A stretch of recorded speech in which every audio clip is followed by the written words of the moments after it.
Hola, buenas noches. ¿Qué tal? ¿Cómo están? ¿Cómo se encuentran?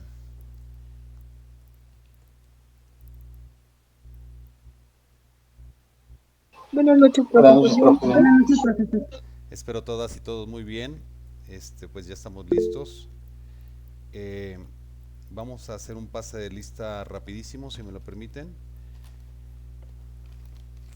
Y bueno, si alguien de repente se integra y no pasa lista, al final lo procesaremos. Edgar Alejandro Andrade, Jennifer Sarchi Arredondo, Patricia Chávez Figueroa, Jimena Cruz Conde, Vanessa Cruz, Presente.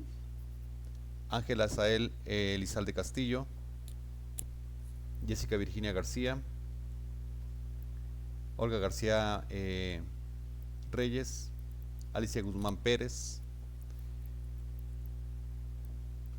Almarut Hernández, Eder Alán Huidobro, Esmeralda Azucena Jiménez, Julio César Jiménez, Presente. perfecto. Melanie Guadalupe López López, Presente. Julieta Lozano Beltrán, Juana Victoria Méndez Paloma, Pastrana. Pastrana, Presente. perfecto. Gracias, Julieta. Raúl Miguel Sánchez, Yesenia Mirón Meléndez, Lorena Sofía Ortiz, Luis Antonio Pérez, Alberica Ramírez Díaz, Gabriela Rubí Ramírez, Isabel Rivero González, Alondra Riverol, Miriam Natalie Sánchez Ortega, Alejandra Santillán, Diego Soto Cortés, Fernando Giovanni Soto García, Edgar Uribe Gómez, Mónica Anel Vargas, Presente. Pedro Velasco Hernández, Sí, señor, presente.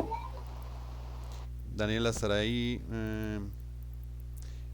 Villagómez Morales. Bien, ya estamos en ruta. Perfecto. Pues primero, disculparme, en la sesión pasada, como les comentaba, tuve una sesión solemne y bueno, la verdad es que se amplió mucho tiempo, pero bueno, ya estamos aquí en ruta, en este escenario. Y quiero preguntarles si alguien tiene acceso a la presentación que estábamos revisando en la última sesión. ¿Recuerdan? Si me podría apoyar alguien de ustedes para compartirla en pantalla.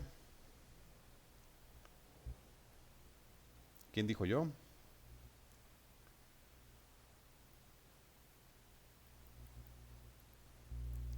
Nadie por ahora. Si me dan unos minutos, profesor, lo busco y yo lo comparto. Sensacional, sensacional. Muchas gracias, excelente. Buenísimo. Gracias.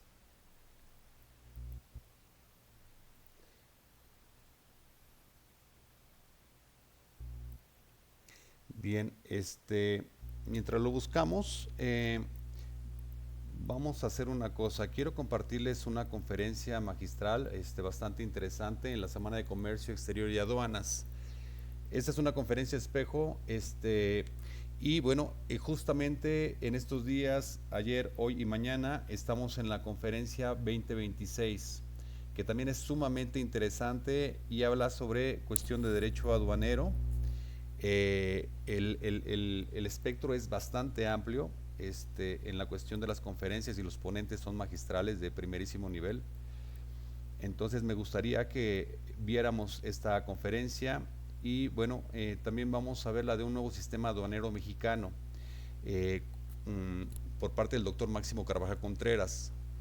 Él es un extraordinario expositor, él fue agente aduanero durante muchos años, fue director de la Facultad de Derecho y tiene una publicación de las más portentosas en el ámbito del derecho aduanero mexicano. Está por la 16ª actualización de su publicación de su libro de derecho aduanero pero me interesa justamente que vayamos a esta parte que se llevó a cabo el año pasado, porque habla de un proceso de normatividad, algunos tipos de carácter penal y algunas rutas justamente que tienen injerencia directamente con el SAT, y cómo ha venido justamente desarrollándose todo este plan maestro por parte del gobierno federal y la intervención de las diferentes instituciones en toda la franja fronteriza y la contención que se ha realizado para evitar el tráfico de mercancías.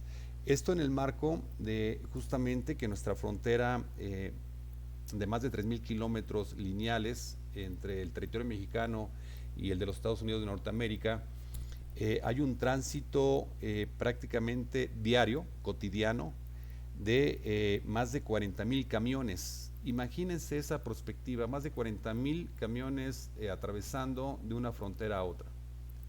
Es una cantidad brutal. Y bueno, en este sentido también millones de componentes que van de fábricas mexicanas a Estados Unidos y de Estados Unidos a México. Y un cruce prácticamente de mercancías que tiene intrínseca un valor cercano a los 2.000 millones de dólares al día. El valor de las mercancías no quiere decir que ese producto tal cual entre y ya sean recursos líquidos, no. El valor de las mercancías que se transportan entre una frontera y otra, este valor comercial es de cerca de 2.000 millones de dólares. Es una cantidad brutal, abrumadora. Entonces imagínense el peso que esto implica en términos económicos, en términos operativos, en términos normativos, que es justamente la materia que nos ocupa, en términos fiscales, es decir, de fiscalización, de aportes que hacen al erario público los particulares, sean personas físicas o morales, y que mediante el pago de derechos generan justamente estas aportaciones al erario público y que engrosan de manera sumamente importante las arcas gubernamentales. Por ello es también importantísimo el control, primero en papel, a través de los términos técnicos jurídicos de la norma, pero también es importante la ruta operativa, es decir, en territorio, cómo se opera justamente este paso de mercancías y a lo que se enfrenta de manera cotidiana todo este proceso. Por eso me es importante que revisemos justamente esta charla, esta ponencia. Le voy a dar compartir y entonces si me esperan para finalizar de la clase continuamos con las diapositivas. ¿Les parece bien? Vamos entonces Sí. a compartir. Sí, profesor. Gracias. Muchas gracias. Antes que nada, yo debo de darle las gracias, la gratitud que tengo a ¿Sí mi escuchan? querido amigo Filiberto, que tantos años Sí. hemos forjado esta gran amistad y reconocimiento, y también a nuestra querida Facultad de Derecho. Es el hecho de honrarme para poderme dirigir a ustedes sobre un tema que verdaderamente ha causado pues inquietud y debe de serlo definitivamente de expertos y de no expertos en materia penal fiscal para efecto de establecer qué sucede con la prisión que va a dar en automático el juez de control cuando vincule a proceso a un empresario, cuando vincule a proceso a un contribuyente. Y es allí donde yo trato de poner el dedo en la llaga, que nada difícil es el considerar una reforma constitucional más errada. Es decir, partir de la base de que esta nueva reforma pues es el camino andado por nuestro sistema que día con día deja mucho que desear. Entonces, debo de decirles a ustedes del por qué he considerado que es errada esa prisión preventiva. Me voy a permitir cambiar las láminas, ojalá les traje rápidamente, no es otra cosa, sino el ir llevando un sistema que debe de ser más. Entonces, aquí es donde... Perdón, nada más para dar un cauce, un marco, la prisión preventiva oficiosa es cuando el Estado mexicano priva de libertad a alguna persona por alguna presunción de algún delito, este, so pena o por algún riesgo de que esta persona se sustraiga a la acción de la justicia. Esta parte de la prisión preventiva, muchos doctrinarios, muchos especialistas consideran que es inconstitucional porque se contraviene el principio de presunción de inocencia. Es decir, en tanto no se ha agotado un procedimiento que acredite plenamente que soy culpable, hasta ese momento tendría que estar detrás de las rejas. Antes no. Pero la prisión preventiva es un instrumento, una herramienta que implementan algunos países para que si hay justamente una persona que presumiblemente realizó un acto delictivo, no se vaya a sustraer de la acción de la justicia. Entonces, en este caso, lo que hace el Estado mexicano es que lo detiene y le dice, en tanto se desarrolla todo el procedimiento de carácter penal, y si tú me acreditas, te dejo en libertad; si no me acreditas, pues entonces te quedarás tras las rejas con todos los elementos que yo te voy a presentar, y llevarás el procedimiento en prisión, no en libertad. Y bueno, en este sentido, y ustedes imaginarán que la movilidad, como lo señalé, de mercancías en la frontera es de una cantidad abrumadora de recursos, infinita, enorme, y esto implica, pues obviamente, que el contrabando esté tipificado en el Código Penal, el Código Nacional de Procedimientos Penales, el Código Nacional que ya se integró básicamente en esta reforma desde el 2008, pasando hacia el 2011, 2016, 17, para llegar a un perfeccionamiento hacia el 2025-26. Entonces, aquí hay algunos elementos que me parecen interesantes que puedan valorar y considerar, toda vez que vamos en la ruta de especialización hacia la licenciatura de Administración y Comercio, y son elementos que me parece que deben de tener en el radar. Aquí está ya. A ver, entonces me voy aquí, ya quedó. Y ya estamos.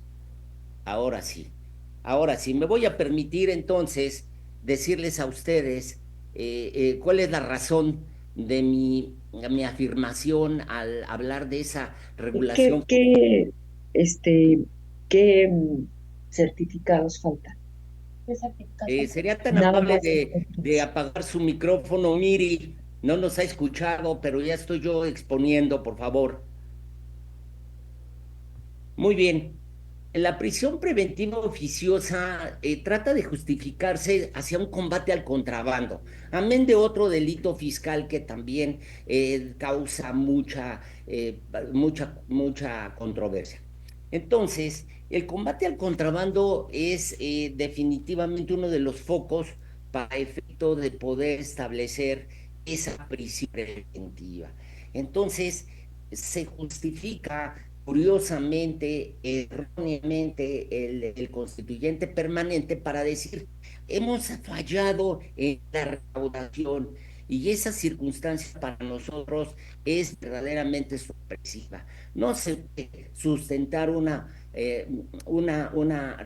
norma constitucional que afecte la libertad presunto o de la libertad del imputado, precisamente fallas de una autoridad administrativa como es el SAT. De manera que les resumo a ustedes que la exposición de motivos de ese poder ejecutivo al haber propuesto estos cambios nos llevan a circunstancias verdaderamente fuera de toda lógica jurídica. Entonces, esa es la base por la cual se vamos contra el contrabando precisamente con estrategias de fiscalización y recaudación. ¿Qué significa eso? Significa mucho.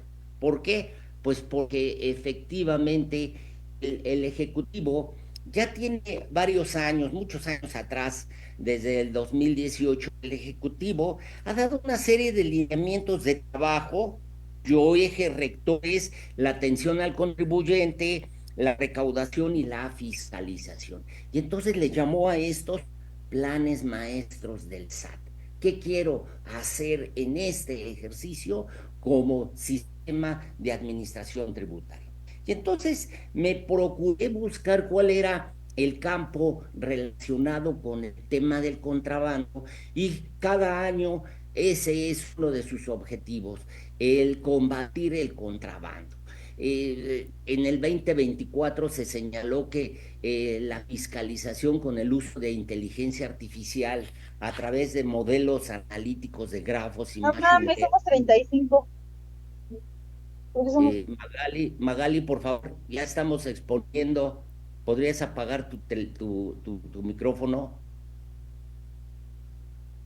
En el 2024, queridos amigos, se contempló este plan maestro, pero ya haciendo uso de la inteligencia artificial a través de grafos, que son estructuras matemáticas que permiten analizar relaciones entre objetos, mandos.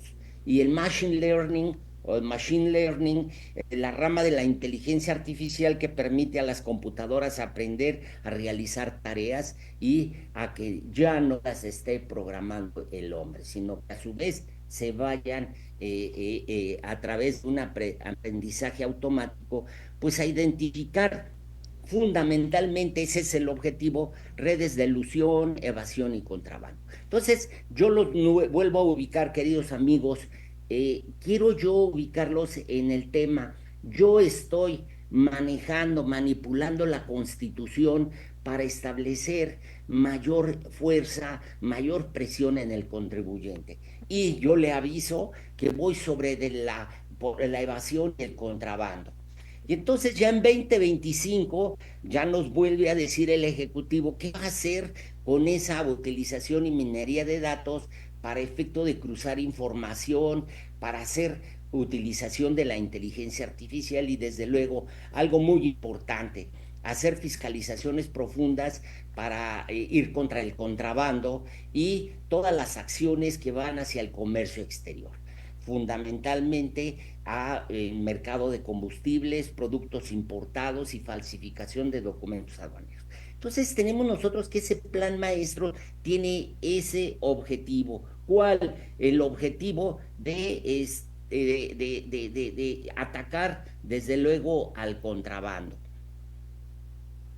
Entonces dijeron el 31 de diciembre en Diario Oficial, y este es el objeto de mi explicación, compañeros, es que se incrementan dos delitos, aumentaron dos delitos de alta gama de otro tipo, atacar la extorsión o atacar fundamentalmente la elaboración del fentanilo. Pero nos interesa esto, se fueron hacia los delitos fiscales y por una reclamación social, económica, se dijo, la defraudación no la metas, la defraudación no la incluyas, la sacaron y quedó el contrabando y cualquier actividad relacionada con falsos comprobantes fiscales. Es decir, el juez ordenará la prisión preventiva oficiosamente en el caso de la imputación y vinculación a proceso del contrabando.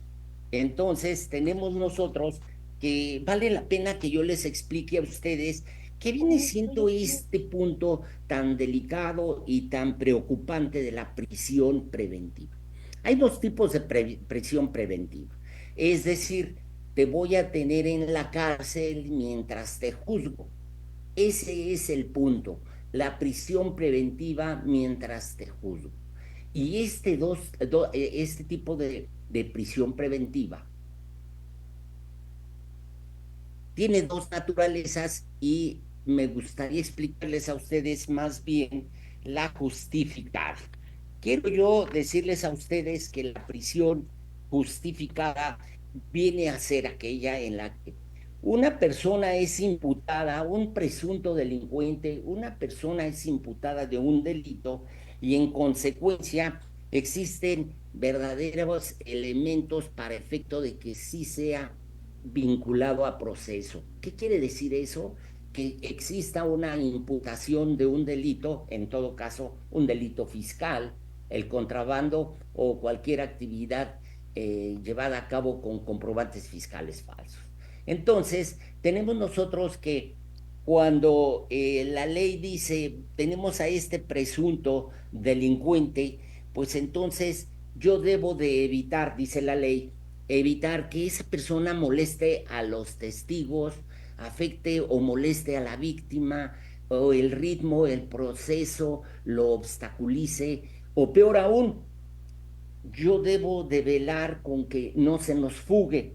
Entonces, esta forma de actuar y esta prisión preventiva justificada, que así le llamamos, se debe efectivamente de establecer del por qué te tienes que quedar preso mientras te vamos a juzgar. Y la prisión preventiva justificada tiene 13 hipótesis que van de menos a más, que sería una 14ª hipótesis, para efecto de que el Ministerio Público le pruebe al juez de control que esa persona pues tendría que definitivamente llevar a cabo ciertos requisitos. Es decir, si yo tengo el peligro de que esa persona se fugue, este artículo 155 del Código Nacional de Procedimientos Penales establece de menos a más la manera en la que nos garantice el defensor de ese imputado de que no se va a ir, de que no va a fugarse fundamentalmente, o que no va a afectar a los testigos. Y entonces vamos a imponerle una medida de esas 14 medidas. Las 13 son prácticamente de menos a más. Te puedo embargar te puedo embargar bienes, te puedo embargar cuenta bancaria, puedes darme una fianza, puedes venir a firmar, puedes quedarte en tu casa en prisión domiciliaria. Y entonces estas medidas son menores a la prisión preventiva, de tal manera que si tenemos nosotros esta prisión que pretendería el juez calificar, es porque el Ministerio Público le probó que esa persona podría fugarse, o esa persona podría afectar a las víctimas, o a la víctima, a los testigos, o el buen desarrollo del proceso. En esas circunstancias tenemos nosotros que la prisión preventiva justificada efectivamente nos lleva a que pondere el juez de control si es factible ponerle un brazalete a ese imputado y por lo tanto que siga su proceso en libertad. Esa prisión, en todo caso, prisión preventiva justificada, es que efectivamente el juez está encontrando esa peligrosidad en el sujeto o esas pruebas que aportó el Ministerio Público para efecto de que esa persona quede en prisión. Y entonces se dictaría una prisión preventiva justificada. ¿Por qué? Porque no le aceptó el juez de control alguna otra medida menor, menos lesiva al defensor del imputado. Esa prisión preventiva justificada se lleva a cabo en una audiencia en donde se enfrenta en esa audiencia, en esa diligencia, más que nada en esa audiencia, en donde el defensor tiene que establecer el por qué desvirtúa las afirmaciones del Ministerio Público. Tenemos casos donde el Ministerio Público sostiene, oye, tienes 2 domicilios este empresario imputado y por lo tanto se nos puede ir, señor juez de control. Y la defensa tendría que decir, esos 2 domicilios son localizables, están a nombre de mi cliente y definitivamente uno es la casa de campo y la otra es su domicilio particular.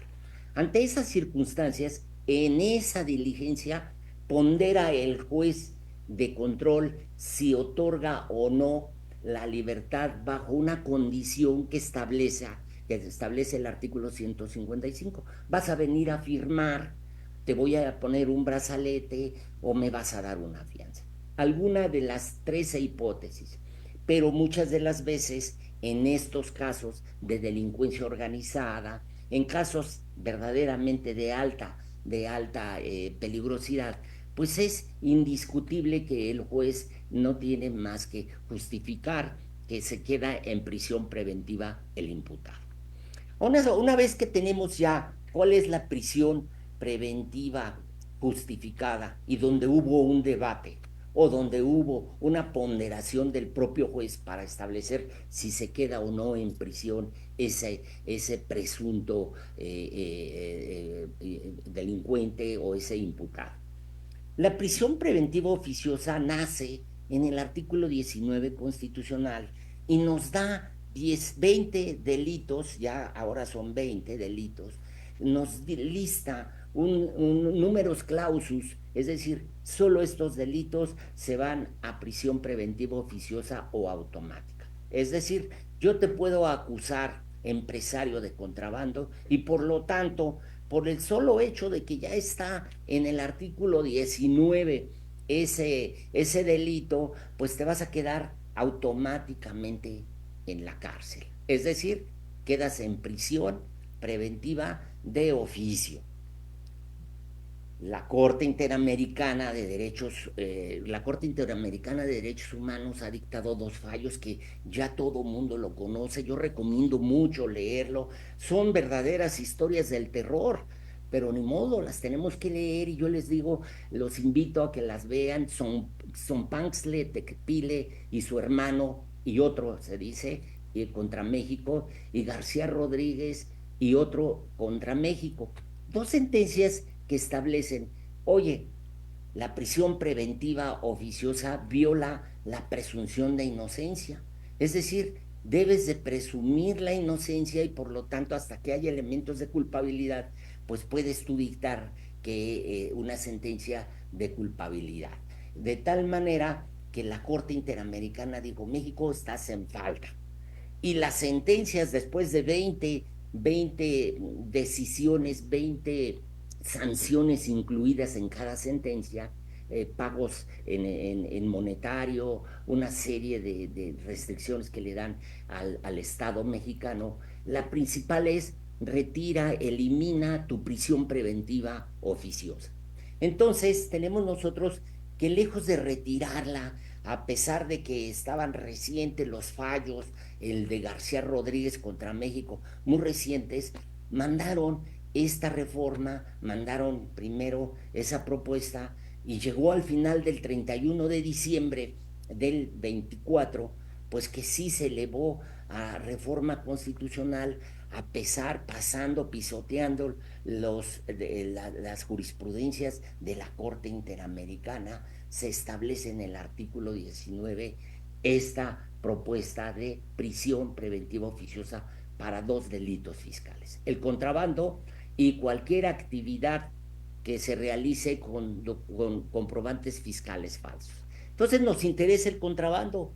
Tenemos nosotros que decir que definitivamente el contrabando que nos dice esta reforma constitucional, me regreso, porque nos dice simplemente el contrabando. ¿Qué quiso decir el constituyente permanente? Pues burdamente, descuidadamente, establece solamente la palabra contrabando. Y si nosotros atendemos precisamente a este principio de tipicidad, que es un derecho fundamental, en el sentido de que la acción de un individuo debe de encajar exactamente con la descripción legal de un delito, entonces cuando dice contrabando, debemos de considerar que se está refiriendo únicamente al contrabando genérico. ¿Por qué?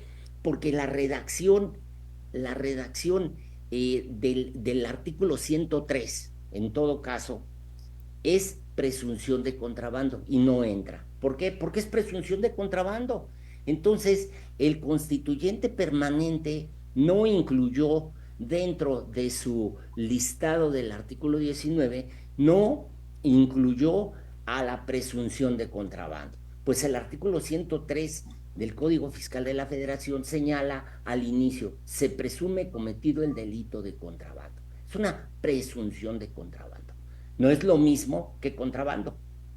Igualmente, el equiparable a contrabando es el hecho de que la doctrina, la interpretación jurisprudencial nos lleva a que el artículo 105 del Código Fiscal contemple el delito que hemos denominado equiparable al contrabando. Y es equiparable al contrabando porque se le aplican las mismas penas a la cantidad de hipótesis que se encuentran en ese artículo.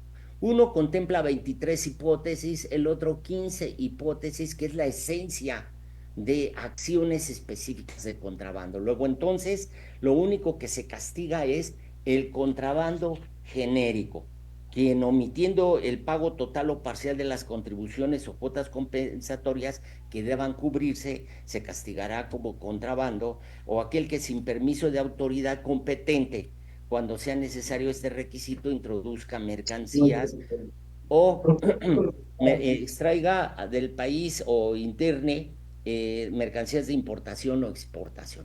3 hipótesis frente a 35 hipótesis. Es decir, que no nos escapemos. He leído y me he encargado de investigar y siento yo que hay mucha dispersión al respecto. Nos salva este principio de tipicidad que establece el artículo 14 constitucional. Es exclusivamente contrabando genérico el que se va a castigar precisamente con esas circunstancias. Pero, ¿qué pasa? He visto cada año, cada momento, más interesan esas estadísticas porque precisamente nos la da la Secretaría de Hacienda. Tenemos una muy reciente, ¿no? ¿Qué es lo que resultado del trabajo de la Procuraduría Fiscal, que es la encargada de acusar, es la encargada de acusar? Serían amables de pagar su mínimo. La Procuraduría Fiscal es la encargada a través de ella o a través de denuncia. Entonces, bueno, qué caras duras. El hecho es que tantísimo contrabando que lo tenemos verdaderamente como los países, desgraciadamente, de muy bajo perfil o muy bajo principio de cumplimiento de las leyes. Entonces, habla la Procuraduría. Yo en el periodo de 2024, 2023, 2024, hice 470 querellas. ¿Y qué hice con el contrabando? Hice una querella. Y es que, queridos amigos, compañeros, queridos alumnos, queridos invitados, no hay contrabando en México. Y entonces es tan bajo que hicieron una querella en un año. O peor aún, queridos amigos, y se formaron de esas querellas apenas de 470, se hicieron 68 carpetas de investigación. Es decir, hubo un filtro que dijo esta no, y esta sí, y quedan 68 carpetas de investigación. Pero pues no necesitamos mucha ciencia para llegar a la conclusión de que estamos precisamente frente a una inactividad del contrabando. Ya nos dicen en las cuentas, nunca nos dicen si es defraudación fiscal equiparada o es defraudación fiscal genérica, no nos dicen si es por comprobantes fiscales que no tienen materialidad, es decir, no nos dicen cuántos delitos, nos hablan de defraudación fiscal en general. Entonces, 59 carpetas de investigación se judicializaron y 9 son no específicas a delitos financieros. Vámonos ahora a la justicia penal acusatoria. De todo ese arduo trabajo que hicieron cientos, y ya no digo miles, pero cientos de abogados expertos que se comen los alacranes vivos con la materia penal fiscal, ya los quisieran ver ustedes cómo se comportan frente al juez de control, de tal manera que pues mandaron a autos de vinculación a proceso 34 compañeros. Y entonces ya sin decirnos si son de otra época o no, tuvieron ellos 38 sentencias condenatorias, pero no nos dicen cuántas sentencias perdieron y finalmente nos dicen el monto que trataron de recuperar. ¿Esto es para qué? Para Ripley. ¿Por qué? Porque tenemos un país hundido en el contrabando y en todos sus equiparables y en todas sus presunciones y en todos los delitos de comercio.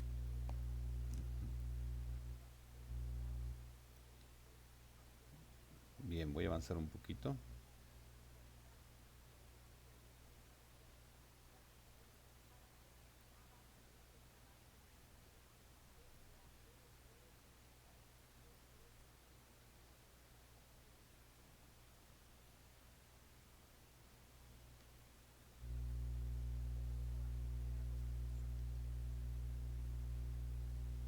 Bien, ya vimos un poquito del tema técnico jurídico y la cuestión justamente que se deriva de los cuerpos normativos de carácter penal para la privación de la libertad, en ese sentido, por la falsificación de certificados de carácter fiscal y también el contrabando de mercancías. Específicamente también es cuando se les asigna un valor que no corresponde o cuando hacemos caer en error a la autoridad haciendo una declaración documental que no corresponde a la realidad en los productos que estamos eh, ingresando al país o que estamos sacando, ingresando a través de importaciones, sacando a través de exportaciones, y bueno, esto implica una ruta de castigo bastante severo que lleva a la prisión preventiva oficiosa. ¿Por qué? Porque esto implica una cantidad de recursos impresionantes que se manejan día con día. Por eso es que el Estado mexicano determinó que para generar un control férreo y audaz de las fronteras mexicanas en el paso de las mercancías, teníamos que generar una penalidad ejemplar, y esto es a través justamente del derecho penal. Obviamente hay muchas vertientes, hay muchos enfoques entre doctrinarios y algunos especialistas, profesores, catedráticos, eh, que divergen unos de otros en relación de su opinión y consideración en relación a las políticas públicas de control aduanal. Y bueno, en este contexto me parece desde un punto de vista muy particular que a partir del 2019 se generó un control importante en las aduanas, en los centros de control, que ha llevado eventualmente a México a tener un superávit de ingreso y mayor control justamente en las fronteras y también en las zonas colindancias que dan hacia lo que es los cuerpos de agua, tanto del Atlántico como del Pacífico, y evitar eventualmente también la proliferación de ingreso de otro tipo de mercancías como estupefacientes, como armamento, municiones, entre otros elementos que también son importantes considerar. Aquí ya vamos al control y manejo de importación y exportación de vegetales, proteína animal, alimentos, certificación de origen y medidas sanitarias, que ya digamos Parte también es otra de ruta que tendríamos que tomar en cuenta. de nuestro tarea del comercio exterior en alimentos de origen animal y vegetal es de suma importancia. Al final del día son medidas sanitarias que se implementan y que en conjunto pues, alternas a la aduana debe de cumplir toda mercancía de origen animal o vegetal para poder ser importadas o incluso exportadas, salir de sus países de origen y poderse comercializar. Tenemos las medidas sanitarias. Las medidas sanitarias y en particular las fitosanitarias o fitosanitarias y zoosanitarias son principios legales y científicos. Se aplican a bienes y mercancías de origen animal y vegetal. Son principios que deben quedar plasmados en los acuerdos que sostiene México con sus socios comerciales y son acuerdos comerciales que dictan los principios legales y técnicos para la comercialización de productos. Restringen el comercio para proteger la salud, la vida de las personas, los animales y vegetales, con el objeto de evitar la diseminación de enfermedades. Evita obstáculos al comercio de los bienes de origen animal y vegetal y sus mercancías. Asimismo, debemos de establecer en este camino quién dicte esas medidas fitos y zoosanitarias.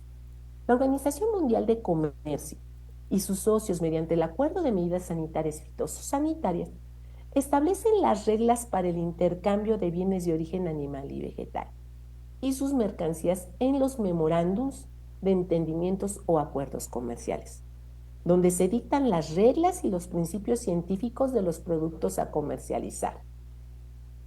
La OMC se apoya en organismos internacionales para establecer estas medidas. ¿Quiénes son las autoridades o los organismos que participan con ellos? Tenemos 3. La Comisión del Codex Alimentarius, Codex, ¿sí?, en materia de inocuidad de los alimentos. La Organización Mundial de Sanidad Animal, la OMSA, en materia de sanidad animal y zoonosis. Y la Secretaría de la Convención Internacional de Protección Fitosanitaria, el CIP, en materia de preservación de los vegetales. Estos organismos desarrollan normas internacionales basados en principios científicos, los cuales son de observancia obligatoria. No podemos dejarlos de tomar en cuenta para efectuar la importación y exportación de mercancías de origen animal y vegetal. Ahora bien, la OMC, como el organismo internacional, establece las reglas para el intercambio comercial. ¿Qué son estas medidas sanitarias? Son normas, leyes, principios científicos que se establecen para un intercambio comercial seguro, punto número 1, y punto número 2, que permitan que estas mercancías no afecten en ningún momento la vida humana, animal o vegetal. Son medidas que se aplican para restringir el comercio y en caso de un problema en la salud humana o animal que afecte a la sociedad y evite obstáculos comerciales. Incluso nos permite rastrear las mercancías y establecer cualquier situación de solventación en caso de que existan omisiones a la importación o exportación de alimentos. Ahora bien, tenemos que llevar a cabo la certificación fitosanitarias y zoosanitarias.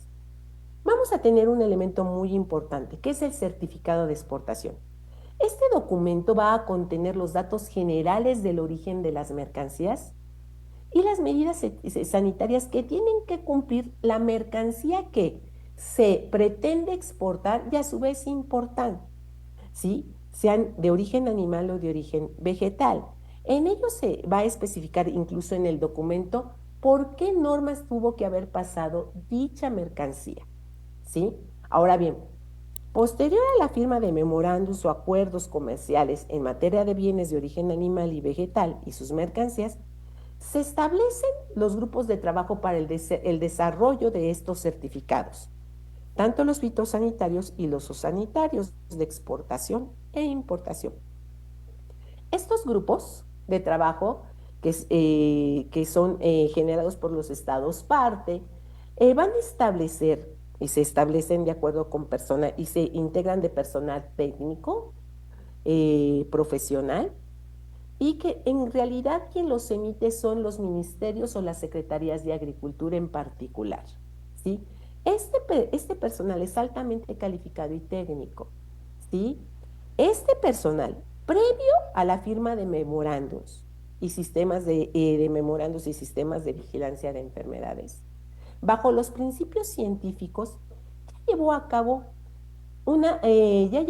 las auditorías en origen, donde se puede ver la sanidad animal, vegetal y la inocuidad de los alimentos, a lo que les hemos llamado equivalencias, lo que nos permite, en todo caso, con nuestros socios comerciales, establecer previo a la importación o a la exportación las reglas a las que nos vamos a someter ambas naciones. De esta evaluación se derivan las medidas sanitarias que se van a plasmar en los certificados de exportación y de importación. Estos son controlados y son emitidos únicamente por las entidades gubernamentales. Nadie más tiene competencia para realizar este documento. Sin este documento no se puede llevar a cabo el intercambio comercial.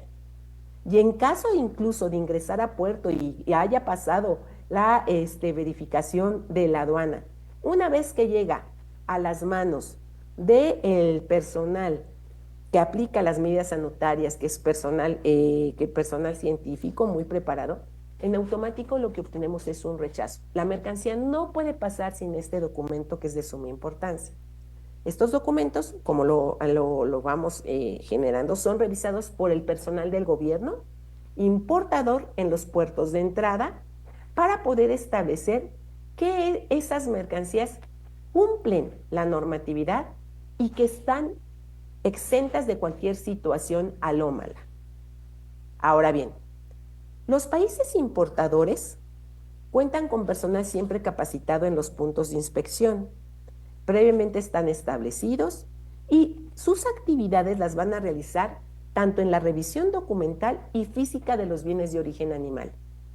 Rápidamente les comento, esta revisión se abre desde que se apertura los contenedores o el lugar donde vienen depositados, verifican la calidad del producto importar, que cumpla con la normatividad tanto del país de origen en el que se generó y el país nuestro, que es el importador, para poder hacerlo y mencionarlo de esta manera.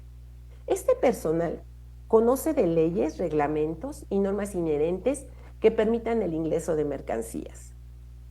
Si las mercancías no cumplen en cuanto a las medidas sanitarias, este producto se rechaza y no puede ingresar al país importador. Ahora bien, ¿qué hacemos en cuanto a la exportación? Los países exportadores deben de contar también con personal capacitado en las empresas procesadoras de bienes de origen animal y vegetal. Estos establecimientos son reconocidos por los países que desean llevar a cabo la importación de sus mercancías. Antes a que se lleve a cabo la importación de esas mercancías, ya fueron verificados y sancionados por personal especializado del país que desea exportar nuestras mercancías, ¿sí? Esta actividad de revisión, tanto documental como física, en los bienes de origen animal y vegetal, se vuelve forzosa, porque ya que llevamos a cabo esta revisión de las empresas que desean generar y tener esa comercialización de sus productos al exterior, al comercio con otras naciones, ellos deben de cumplir con la normatividad. Si bien es cierto, podría hacerse de carácter, entre comillas, voluntario, es obligatorio, porque aquel que desee exportar sus productos debe de cumplir de manera obligatoria y deberá de ser sancionado previamente, revisado por el país y en este caso por la autoridad del país al cual se desea importar las mercancías. El personal de Bien, ahí este punto me parece interesante también porque tiene relación directa con nuestro planteamiento del problema prototípico. Y bueno, recordemos que la empresa que se analiza justamente en esta hipótesis en nuestra plataforma implica la generación de vacunas, ¿verdad? De vacunas de carácter animal. Y entraría justamente dentro de una ruta de esta naturaleza, porque la importación y exportación de animales debe de cumplir con ciertas medidas zoosanitarias, que son las acciones básicamente de regulación implementadas para proteger la salud animal y también la salud humana. Son controles zoosanitarios que se llevan justamente en todas las franjas fronterizas, en los puntos de inspección, para un análisis, revisión y verificación del estado de salud de los animales o productos de origen animal. Se debe contar con certificados zoosanitarios, que son documentos que acreditan el estado sanitario de animales o productos de origen animal. Debe de también verificarse si están dentro de programas zoosanitarios, que son conjunto de actividades planificadas para el control o erradicación de enfermedades específicas de una región o de un país. Servicios sanitarios, entidades o departamentos encargadas de aplicar las políticas normativas de sanidad animal, a menudo parte de los ministerios de Agricultura o Ganadería de los países de donde son origen estos animales. Y bueno, también tiene que ver la legislación sanitaria, que es el cuerpo de leyes y reglamentos que rigen la sanidad animal. Estas inspecciones sanitarias son importantísimas y sabemos que en este sentido un ejemplo de uso es la normatividad sanitaria, que exige que el ganado sea vacunado, por ejemplo, contra la fiebre aftosa. También existen otros controles zoosanitarios en la frontera para prevenir la entrada de peste porcina proveniente de África. También está la gripe aviar, que también contamina muchas granjas. Y en este sentido, pues esta gran propagación de enfermedades implica justamente nuestro problema prototípico, que una empresa mexicana se enfoca a la creación justamente de vacunas en este sentido para prevenir y erradicar algún tipo de enfermedades de carácter animal que obviamente también pueden trasladarse y eventualmente afectar a los humanos. Esta es una correlación interesante también con nuestro tema en la plataforma. Y bueno, vamos un poquito más adelante para ver algunas cifras y algunos elementos que me parecen también interesantes.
A una persona física que realice actividades empresariales para que pueda obtener todos estos beneficios. Esto a mí me parece que genera alternativas de solución, sobre todo para todos aquellos emprendedores que tienen el interés por llevar a cabo sus proyectos, sobre todo en estas zonas donde el recurso o los insumos que se van a requerir son de manera directa y se evita precisamente el que haya la intermediación.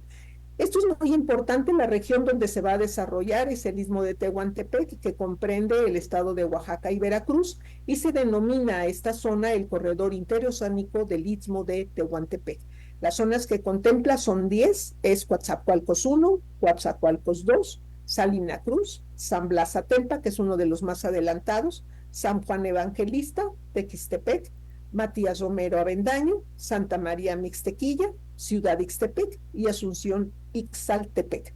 Aquí les puse la imagen del tren interoceánico porque el desarrollo del soporte ferroviario es muy importante. Esa es la base para poder llevar el intercambio de mercancías. Ya se hizo una serie de pruebas con la empresa Maseca y se tuvieron muy buenos resultados.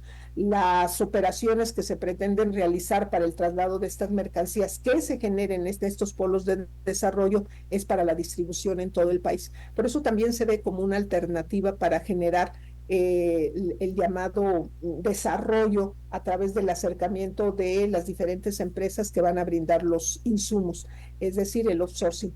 El outsourcing en cuanto a que se puedan generar empresas directamente, pero a través de empresas que acerquen los recursos que se necesitan, los insumos, sobre todo para Estados Unidos. Ahí hay un pequeño detalle, está muy lejos. Si nosotros hablamos de estas empresas cerca de la zona fronteriza del norte del país, pues daría buenos resultados, pero hablar de estas empresas para instalarlas en el sureste, tenemos problemas. Los tres problemas fundamentales es la energía, infraestructura suficiente, inclusive de Internet y servicios de energía, del suministro de energía, y por otra parte el problema que tenemos es el de carreteras. Lo que se pretende resolver es a través de los sistemas férreos, ojalá.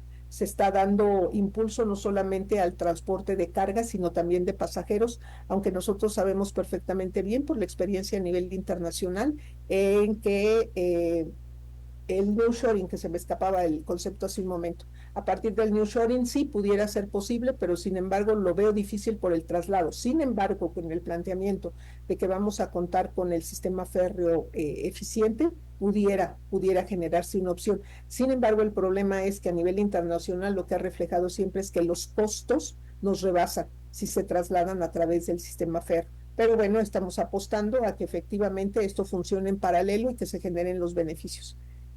¿Cuáles son las actividades que se van a dar prioridad para que se vayan a instalar a estos puntos de desarrollo? Es el listado que les estoy compartiendo en este momento, que es el automotriz, semiconductores, básicamente eso es a lo que se le apuesta, autopartes, dispositivos médicos, farmacéutica, agroindustria, equipo de generación de energía, maquinaria y equipo, tecnología. Aquí están refiriéndose básicamente a todo el eje de la ruta del corredor transísmico, ¿verdad? Que conecta el Atlántico con el Pacífico y como ustedes saben estaría integrado hacia la zona del Golfo, el Atlántico, que sería en la zona de Veracruz, y bueno, atravesaría todo el istmo para llegar a Oaxaca, Salina Cruz, y bueno, conectar la parte del Pacífico. Este es un programa súper ambicioso que va a generar una plataforma de desarrollo impresionante para nuestro país. Y bueno, aquí la idea es generar justamente un potencial de carácter industrial impresionante y también en insumos de nueva generación para la industria tecnológica y de intercambio de mercancías. Aquí también el derecho aduanero se hace presente de manera muy intensa, muy importante, y aquí también en toda esta franja va a haber espacios de oportunidad para el desarrollo de actividades empresariales muy importantes, no solamente en relación a las mercancías que van a generar un tránsito de un punto a otro en el ámbito comercial, sino también las empresas que se van a quedar radicadas dentro de esta franja para ofrecer una cantidad de servicios importantísimos, como son los servicios aduaneros, por ejemplo, los servicios de almacenamiento, de bodega, de alimentación, de hospedaje, de regularización documental, todo ello de trámites técnicos jurídicos, administrativos, fiscales, contables. Va a haber un espacio de oportunidad extraordinario. Entonces creo que también en este punto no debemos de quitar el dedo del renglón, porque va a crecer eventualmente muchísimo toda esta área, y bien como lo están exponiendo, aquí hay una franja matriz de los principales insumos y elementos que se van a estar produciendo y desarrollando en esta franja.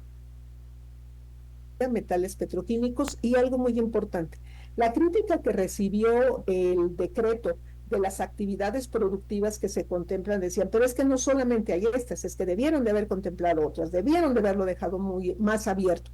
Yo no lo critico, porque fíjense que tiene un apartado muy importante, que es el 12. Dice, cualquier otro comprendido dentro de, le estamos quitando aquí porque no me deja ver esto y quiero que lo veamos textual, dice cualquier otro no comprendido en las fracciones anteriores que determine la Junta de Gobierno del corredor interoceánico del Istmo de Tehuantepec para los PODUL. ¿Esto qué quiere decir? A lo mejor tú me estás presentando algún proyecto que no encuadra exactamente en alguna de las actividades que vienen referidas en el decreto. No importa tu proyecto y el número de empleos que vayas a generar y la probabilidad con el estudio de mercado, puede con todos estos elementos someterse a la Junta de Gobierno, y la Junta de Gobierno, aun cuando no esté expresamente señalado en el decreto, lo puede autorizar. Esto es muy importante porque la dinámica del cambio dentro de esta zona y del mismo contexto a nivel internacional no permite que sea cerrado. Pues a mí me parece que es un acierto el que contemplen, bueno, sí se puede autorizar siempre y cuando sea a partir de la Junta de Gobierno, y la Junta de Gobierno que integra precisamente el órgano que decimos o que señalamos que se creó, que es precisamente el desarrollo interoceánico. Por otra parte, las consideraciones que yo haría al respecto, porque ya estamos casi sobre de tiempo en lo que me asignaron, es la opinión que emite el director del corredor interoceánico. Es muy importante la amortización inmediata de la cual yo les hablaba, que puede ser en mobiliario y equipo y oficina, automóviles, equipo de blindaje, y hay algo muy importante. Todo el equipo que venga del extranjero, aun cuando sea usado, se considerará la amortización al 100%. Es decir, este es un beneficio que no necesariamente hagas una gran inversión, sino que ese equipo que sea funcional, pero si viene por primera ocasión al país, se considera como nuevo y en consecuencia tienes el derecho a la amortización al 100%. Esto es para efecto de las empresas que se instalen justamente en este corredor transísmico, ¿no? La amortización, es decir, algunas excepciones de pagos importantes en relación de estos insumos, ¿no? Mobiliario, vehículos, insumos de oficina, entre otros. Estos beneficios no pueden ser acumulables, no puedo tener este beneficio y además quiero aportar dinero para que se genere una película, por ejemplo, el estímulo al desarrollo cinematográfico, eso no se puede hacer. Este beneficio es solamente para los polos de desarrollo y no los puedes combinar con ningún otro estímulo de los que se contemplan en la ley del impuesto sobre la renta en el título 7 y el beneficio pues ya es de por sí bastante amplio, dice entonces no se puede juntar con ningún otro. Y para efectos de transparencia, a las conclusiones a las que yo llego son que, por una parte, es una buena opción, pero debemos tener cuidado con la concentración. Históricamente lo que se ha analizado es que hemos generado cinturones de pobreza o zonas poco desarrolladas y con alto índice de pobreza porque hemos concentrado en ciertas localidades o zonas o estados toda la actividad económica. Puede ser una alerta. Puede ser que estés generando estos puntos de desarrollo, pero que en el entorno, si no generas esa derrama económica y una mayor infraestructura, puedes reproducir lo que estamos teniendo en este momento. Hay puntos donde es Guadalajara, Monterrey, Ciudad de México, donde tienen alto desarrollo, pero sin embargo hay zonas como Oaxaca, Guerrero, donde no lo tienen. No hagamos lo mismo, por eso digo que hay que tener cuidado. Requiere de una mayor difusión. Son pocas las empresas que están enteradas de estos esquemas y son muchos los beneficios que pueden obtener. Está limitado a ciertos regímenes fiscales, eso es importante que sea del conocimiento de los que deseen participar. Hay acciones en paralelo y eso es muy importante. Se busca no solamente el desarrollo económico, sino el rescate cultural, la diversidad lingüística y el patrimonio cultural. Hay un programa muy importante que se firmó precisamente por este nuevo órgano del desarrollo interoceánico con Google para que se les dé capacitación a los jóvenes que habitan en estas zonas para que puedan tener acceso a Internet, sepan manejar la paquetería básica y sobre todo lo más importante, redes sociales. El fortalecimiento ferroviario me parece que es fundamental, pero realmente requiere que sí se fortalezca en el traslado, en la carga, porque de lo contrario, pues esto se va a quedar trunco. Esto es viable, sí, pero requiere de mucha inversión y mucha transparencia. Y pues bueno, yo dejaría hasta aquí mi participación. Son 6:30 como me lo solicitaron. Les agradezco y quedo a sus órdenes para cualquier pregunta o comentario o reflexión. Gracias a todos. Muchas gracias, querida Margarita. Siempre es un honor escucharte y que nos ponga los puntos sobre la I. Y hay muy pocos estudios como tú lo has hecho en materia de polo de desarrollo, la Franja Fondo Norte-Sur, la Franja Fondo Norte, que son los programas que tienen que vincularse con esta cuestión. Y la cuestión de canal interoceánico también que tiene que ver con la Secretaría de la Marina. Perdón, dos cosas les pido. Nos falta una ponencia, les ruego que abramos nuestras cámaras por respeto a nuestros ponentes. Les ruego, por favor, esa cuestión. Le voy a dar la palabra al doctor Ruperto Patiño y después a Germain. Creo que quieren hacer un comentario. Doctor Ruperto, tiene la palabra. No, en realidad solamente quería felicitar a la doctora Palomino, ya lo puse en el chat, me pareció excelente su exposición, yo he aprendido mucho de escucharla y solamente darle las gracias a la doctora Palomino por haber preparado su disertación con muchos elementos, con muchas gráficas, nos quedó muy claro, doctora, felicidades, muchas gracias. Mil gracias, doctor. Germain. Doctora, igualmente le agradezco mucho su ponencia y yo sí tenía una pregunta respecto a el outsourcing. Estas empresas que se constituyen en esta zona no tendrían o estarían libres de hacer su REPSE, o sea, no tendrían que hacer ninguna como estos requisitos o estos trámites. No, tendrían que hacer todos los trámites y estarían muy limitadas. De hecho, no se permitirían. Lo que se está planteando es el nearshoring, que lleguen ahí las empresas que van a acercar todos los insumos para que las otras puedan crecer y trabajar. Pero esto está restringido solamente a que se generen en estos polos de desarrollo. Entonces, no tienes ninguna restricción, te lo permite la ley, pero veo muy difícil que te lo vayan a autorizar porque la finalidad, si ni siquiera se les está permitiendo a las empresas que ya están registradas como régimen de opción de forma societaria, es decir, por una empresa que va a controlar y la controlada, porque se genera generarían partes relacionadas. Entonces ahí podrían generarse problemas y entonces para mayor transparencia dicen no. Pero el outsourcing no está restringido, pero veo muy difícil que te lo vayan a autorizar. Perfecto, doctora. Muchísimas gracias. Al contrario. Bien. Pues muchísimas gracias, doctora. Es una participación. Ahí está la ruta, un poquito de todo. Espero que les haya parecido interesante. Y bueno, en esta en ruta de la sesión síncrona que tenemos, antes de cerrar, quiero preguntarles si han tenido o tienen alguna duda en relación al desarrollo de nuestras actividades, tareas auténticas o foros de reforzamiento. Veo que hemos avanzado básicamente en lo que es el primer foro, pero en la tarea auténtica del módulo 2 estamos un poquito atorados, y en el desarrollo del foro en reforzamiento también del módulo 2 no he visto mucha actividad.